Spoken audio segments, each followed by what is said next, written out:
हम लोगों ने आज सब मिलके एक रियल चैलेंज लिया है। डिटेल्स खड़गे जी ने आपको फुल फ्लेजेड नाम बताया, लेकिन इसका शॉर्ट फॉर्म में होता है इंडिया। तो इस आज़ादी के लिए हम सब इकट्ठा आए हैं और पक्का भरोसा है कि हम कामयाब रहेंगे, हो जाएंगे। और देश की जनता के मन में एक डर है कि अब क्या होगा, तो हम इतना उनको एक एहसास दिलाना चाहते हैं, कि विश्वास दिलाना चाहते हैं, डरो मत, हम है। Let us challenge India. India, can you challenge India? Bhajpa, can you challenge India?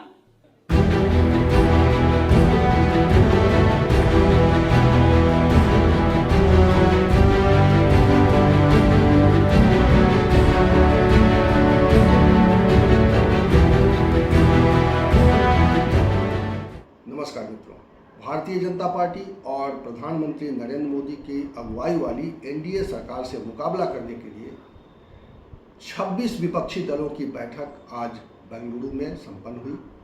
ये दूसरी बैठक थी।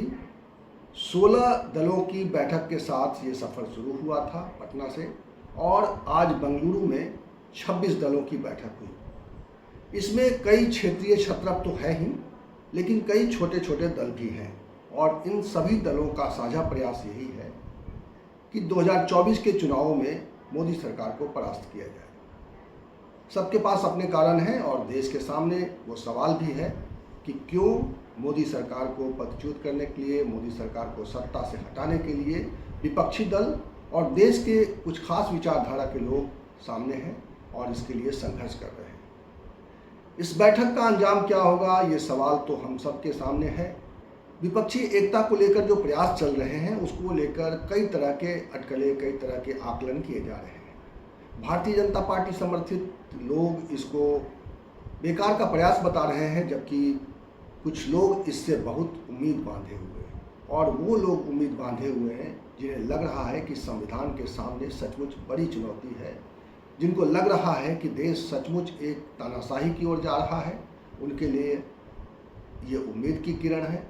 और ऐसे लोगों के लिए भी ये उम्मीद की किरण है जिनको लग रहा है कि सरकार परफॉर्म तो कर रही है, लेकिन कहीं न कहीं समाज में नफरत बढ़ रही है, लोगों के बीच में दूरियां बढ़ रही हैं। और ऐसे लोग इस विपक्षी एकता की इस मुहिम से उम्मीद लगाए बैठे हैं। तो इस खबर को देखने का अलग अलग नज़रिया होगा। मैं इस वीडियो में बात करूंगा कि आज जब ये बैठक हुई बेंगलुरु में, तो उसकी बैठक के बाद क्या कहा गया। सबसे बड़ी बात तो ये कही गई कि ये एनडीए बनाम इंडिया है। एनडीए बनाम इंडिया इसलिए बताया गया क्योंकि जो नया गठबंधन बना है उसका नाम यूपीए नहीं है, उसका नाम इंडिया है। और इंडिया का एब्रेविएशन बताया खड़गे जी ने। इस गठबंधन का नाम है Indian national developmental inclusive alliance. और इस पर बहुत सारे वक्ताओं ने, विपक्षी दल के तमाम नेताओं ने अलग अलग तरीके से इस पर राय रखी है। मैं इस वीडियो में आपको दिखाऊंगा कि किसने क्या कहा, लेकिन कुछ लोगों की बातें, कुछ लोगों के जो जज्बा है, जो सियासी उनका जो संदेश है, वो समझने और समझाने की ज़रूरत है।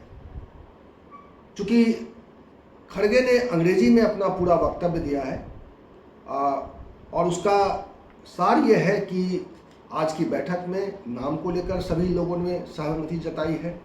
सभी दल जो शामिल हुए, 26 विपक्षी दल जो शामिल हुए हैं, उन सभी ने एक सुर से इस नाम को पसंद किया, इस नाम पर समर्थन जताया, क्योंकि ये नाम आखिरकार मिलकर इंडिया बनता है। और शायद ये मैसेज देने की कोशिश की जाएगी जनता में कि ये लड़ाई एनडीए बनाम इंडिया है। यानी एक तरफ एनडीए है, मोदी सरकार है, मोदी के नेतृत्व वाली जो गठबंधन है वो है, और दूसरी तरफ पूरा इंडिया है। पूरा इंडिया क्यों है, ये समझाने की कोशिश होगी और उस कोशिश में ये बताया जाएगा।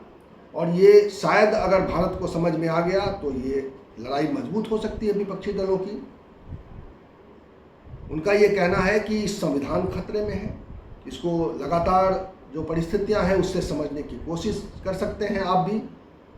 विपक्षी दल एकता के बाद इस संदेश को कितनी गहराई तक पहुंचा पाएगा या कितनी अंदर तक ये लोगों के दिमाग में इसको बैठा पाएगा, उस पर उनकी कामयाबी निर्भर है। और इसके अलावा जो नफरत है समाज में, जो लोगों के बीच में दूरियां हैं, जो एक सांप्रदायिक सद्भाव का जो भाव था अपने देश में, उसको जो चैलेंज दिखाई दे रहा है, उस चैलेंज को अगर ये समझा पाए कि ये चैलेंज है और ये सिर्फ एक राजनीतिक बयानबाजी नहीं है, ये एक सिर्फ राजनीतिक दोषारोपण नहीं है, ये सचमुच एक सच्चाई है, तो शायद आम लोगों को लग सकता है कि विपक्ष शायद उनके लिए खड़ा है, क्योंकि ये बार बार कहा गया कि हम अपने लिए नहीं खड़े हैं, हम देश के लिए खड़े हैं, हम भारत के लिए खड़े हैं और हम संविधान को बचाने के लिए खड़े हैं, हम महंगाई के खिलाफ खड़े हैं, हम बेरोजगारी के खिलाफ खड़े हैं, और ऐसे बहुत सारे तर्क दिए गए। आने वाले समय में क्या विपक्षी दल के नेता इस तर्क को और मजबूती के साथ जनता तक पहुंचा पाएंगे, जनता के दिलो दिमाग पर इस बात को गहरे तक उनको समझाने की कोशिश में कामयाब हो पाएंगे, और उसी कामयाबी पर आगे की राजनीति निर्भर होगी। इस मंच से खड़गे ने यह भी कहा कि हमारी एकता से नरेंद्र मोदी की सरकार डरी हुई है, नरेंद्र मोदी डरे हुए हैं।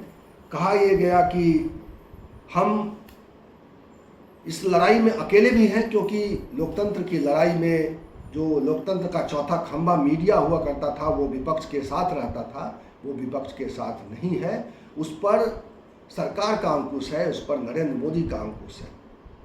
और ये सारी बातें कही गई और ये कहा गया कि आगे जो इस विपक्षी दलों की एकता का जो ताना बाना होगा, उसके बारे में आगे बैठक होगी, महाराष्ट्र में बैठक होगी, मुंबई में बैठक होगी, और उसमें बहुत सारे सवाल अभी हैं कि ये विपक्षी एकता किस लिए है, किस तरह का संदेश लेकर जाना है, किस तरह की कोऑर्डिनेशन कमेटी बनेगी और कैसे ये संचालित होगा, और क्या ये विपक्षी दलों की एकता के बाद जो सरकार बनेगी उसकी रूपरेखा क्या होगी, उसका कॉमन मिनिमम एजेंडा क्या होगा, उनका कॉमन मिनिमम प्रोग्राम क्या होगा। तो ये सारी बातें तय होगी अगली बैठक में महाराष्ट्र में, और उस बैठक को लेकर, उस बैठक की तारीख अभी तय नहीं हुई है, लेकिन कहा गया कि वो उस बैठक की तारीख जल्दी तय होगी। तो इस तरह का एक संदेश देने की कोशिश हुई है, और ये निश्चित रूप से भारतीय राजनीति में एक महत्वपूर्ण पड़ाव है। पिछले 9 साल से भारतीय जनता पार्टी के नेतृत्व वाली सरकार काम कर रही है, और इस सरकार ने संभव है बहुत सारे अच्छे काम किए होंगे, लेकिन बहुत सारे आरोप भी इस सरकार के ऊपर हैं।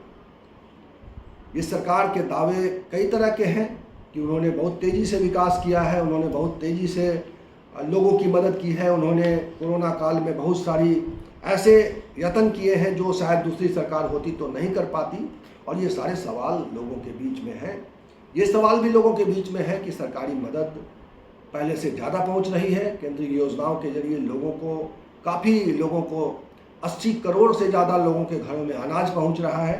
ये सारे सवाल हैं, लेकिन लोकतंत्र को लेकर कई चैलेंजेस भी हैं, और उन्हीं सवालों पर विपक्ष एकजुट हो रहा है, और विपक्ष की बात लोगों तक कैसे पहुंचती है यह देखने वाली बात होगी। और इसीलिए इस पूरे घटनाक्रम को हम लोग इसी नज़रिए से देखते हैं कि सत्ता का जो चरित्र है, सत्ता का जो दावा है, विपक्ष की जो तस्वीर रख रहा है भारत की, उस तस्वीर में कहाँ सच्चाई है, और विपक्ष की बातों में, विपक्ष के नेताओं में उनकी विश्वसनीयता को लेकर लोगों में किस तरह के सवाल हैं, और क्या उन सवालों को विपक्ष के ये नेता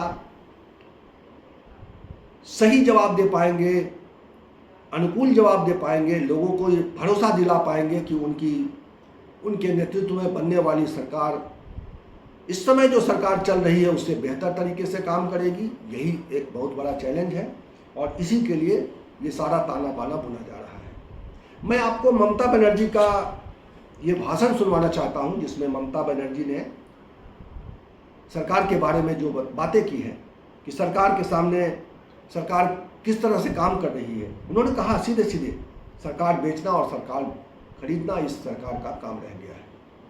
ममता बनर्जी ने क्या कहा है, सुनिए। इसी के लिए आने वाला दिन देश में जो जिंदगी खतरा में है, चाहे दलित हो, चाहे माइनॉरिटी हो, चाहे हिंदू हो, चाहे मुस्लिम हो, चाहे सिख हो, चाहे ईसाई हो, चाहे मणिपुर हो, चाहे अरुणाचल हो, चाहे उत्तर प्रदेश हो, चाहे दिल्ली हो, चाहे बंगाल हो, चाहे बिहार हो, चाहे महाराष्ट्र हो, सरकार बेचना, सरकार खरीद करना एक ही काम है गवर्नमेंट का। इसी के लिए हम लोगों ने आज सब मिलके एक रियल चैलेंज लिया है। डिटेल्स खड़गे जी ने आपको फुल फ्लेजेड नाम बताया, लेकिन इसका शॉर्ट फॉर्म में होता है India. Let us challenge India. NDA, can you challenge India? Bhajpa, can you challenge India? The other people, can you challenge India? We love our motherland. We are the patriotic people of this country. We are for youth, we are for students, we are for farmers, we are for Kishans, we are for Dalits, we are for good economy, we are for the country, we are for the world. So, इस गठबंधन के एक महत्वपूर्ण partner Arvind Kejriwal की party आम आदमी party भी है। कई कारणों से वो महत्वपूर्ण हो गई है। कांग्रेस ने उनकी बात मान ली है। जो अध्यादेश दिल्ली के बारे में है, दिल्ली में गवर्नेंस को लेकर है, उस अध्यादेश के पक्ष में कांग्रेस ने बयान दिया है और इसके बाद आम आदमी पार्टी पूरे तन मन धन से इस विपक्षी एकता के साथ है। और आज जब केजरीवाल ने बोला तो क्या बोला, आप सुन लीजिए। 26 पार्टियां बेंगलोर में यहाँ पे एकत्रित हुए। ये दूसरी मीटिंग थी। पटना में 16 पार्टियां इकट्ठी हुई थी। तो ये अच्छी बात है कि कुनबा बढ़ रहा है। आज से 9 साल पहले इस देश के लोगों ने नरेंद्र मोदी जी को भारी बहुमत देके जिताया था। इन 9 साल के अंदर उनके पास मौका था, वो देश के लिए बहुत कुछ कर सकते थे, लेकिन इन 9 सालों में उन्होंने एक भी सेक्टर ऐसा नहीं है जिसमें हम कह सकें कि तरक्की हुई है। हर सेक्टर को बर्बाद करने में उन्होंने कोई कसर नहीं छोड़ी। सबसे बेस्ट तो है आप सेकंड क्लास की रेलवे की टिकट लेके किसी भी ट्रेन में चढ़ जाइए, आपको पता चल जाएगा कि आज से 4-5 साल पहले रेलवे ठीक ठाक चला करती थी। आज पूरी बर्बाद कर दिया इन लोगों ने रेलवे। इन्होंने इकोनॉमी बर्बाद कर दी, इन्होंने रेलवे बर्बाद कर दी, सारे एयरपोर्ट बेच दिए, इन्होंने जहाज बेच दिए, आसमान बेच दिया, धरती बेच दी, पाताल बेच दिया, सब कुछ इन्होंने अपने लोगों को बेच दिया, कोई कसर नहीं छोड़ी। आज देश में हर आदमी दुखी है। युवा दुखी है, किसान दुखी है, मजदूर दुखी है, व्यापारी दुखी है, इंडस्ट्रियलिस्ट दुखी है, गृहिणी दुखी है। ऐसा कौन सा व्यक्ति है जो दुखी नहीं है? ममता बनर्जी ने अपने भाषण में जो कुछ कहा कि मोदी सरकार का काम सरकार बेचना और सरकार खरीदना है, तो इसका जो सबसे बड़ा भुक्तभोगी है वो महाराष्ट्र है। क्योंकि महाराष्ट्र में, वैसे तो मध्य प्रदेश में भी इसी तरह से सरकार गिरा दी गई। एक चुनी हुई सरकार थी जो काम कर रही थी, लेकिन पार्टियों को तोड़कर सरकार गिराने का सिलसिला इधर तेज हो गया है और इसीलिए मोदी सरकार को अनैतिक और अलोकतांत्रिक माना जा रहा है। तो महाराष्ट्र में जिस तरह से एक चुनी हुई सरकार को, एक गठबंधन को गिराकर एक नई सरकार बना दी गई, उसके भुक्तभोगी उद्धव ठाकरे ने क्या कहा वो भी सुनना जरूरी है। दूसरी कामयाब मीटिंग हुई है हमारी, और आपने देखा होगा तानाशाही के खिलाफ जनता इकट्ठा हो रही है। खरगे साहब, आपने तो हमारे अलायंस का नाम बता दिया, लेकिन मैं तो इंडिया, भारत, जिसके लिए हम लड़ रहे हैं, उसी को लेके हम आगे जाएंगे। इसीलिए तो हम इकट्ठा आए हैं। और आप देखते होंगे, पहले सवाल कई लोगों ने मुझे पूछा कि अलग अलग विचारधारा के लोग हैं, राजनीति में विचारधारा तो अलग होनी चाहिए, इसी को तो प्रजातंत्र मानते हैं। लेकिन इसके बावजूद हम एक आए हैं क्योंकि अब लड़ाई सिर्फ हमारी पार्टी की नहीं है। कुछ लोगों को ऐसे लग रहा है कि परिवार के लिए लड़ाई लड़ रहे हैं। हाँ, देश हमारा परिवार है और इस परिवार के लिए हम लड़ रहे हैं। देश ही हमारा परिवार है, तो इस परिवार को हमें बचाना है। और लड़ाई हमारी एक पार्टी के खिलाफ या एक व्यक्ति के खिलाफ नहीं है, लड़ाई हमारी नीति के खिलाफ है, तानाशाही के खिलाफ है। और जैसे एक ज़माने में आज़ादी की लड़ाई हुई थी, तो अब आज़ादी खतरे में आई है। तो इस आज़ादी के लिए हम सब इकट्ठा आए हैं और पक्का भरोसा है कि हम कामयाब रहेंगे, हो जाएंगे। और देश की जनता के मन में एक डर है कि अब क्या होगा, तो हम इतना उनको एक एहसास दिलाना चाहते हैं, कि विश्वास दिलाना चाहते हैं, डरो मत, हम है। जैसे एक वो पिक्चर आया था मैं हूं ना, वैसे हम है ना, आप क्यों डरते हो, चिंता मत करो।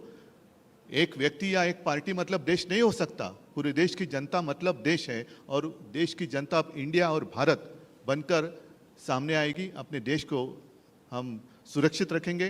बहरहाल विपक्षी एकता पर मंथन का ये दौर जारी रहेगा, क्योंकि विपक्षी एकता को लेकर कई तरह के सवाल हैं। विपक्षी एकता को लेकर सत्ता कई तरह के सवाल उठा रहा है, कई तरह का उपहास कर रहा है, लेकिन इन सब के बीच में विपक्षी एकता की कोशिशें लगातार जारी हैं और इसको लेकर जनता के बीच में निश्चित रूप से मंथन चल रहा है। आने वाले समय में इस मंथन का नतीजा क्या होगा, 2024 के चुनाव से पहले जनता के बीच में किस तरह का मंथन होगा, जनता किस तरह के सवालों को अहमियत देगी, जनता क्या इस सरकार को, जो मौजूदा सरकार है, इसको बचाने की कोशिश करेगी, या जनता नए लोगों के नए गठबंधन पर भरोसा करके उसे वापस लाएगी। ये सवाल इस वक्त भारत के सामने है, भारतीय राजनीति के सामने है।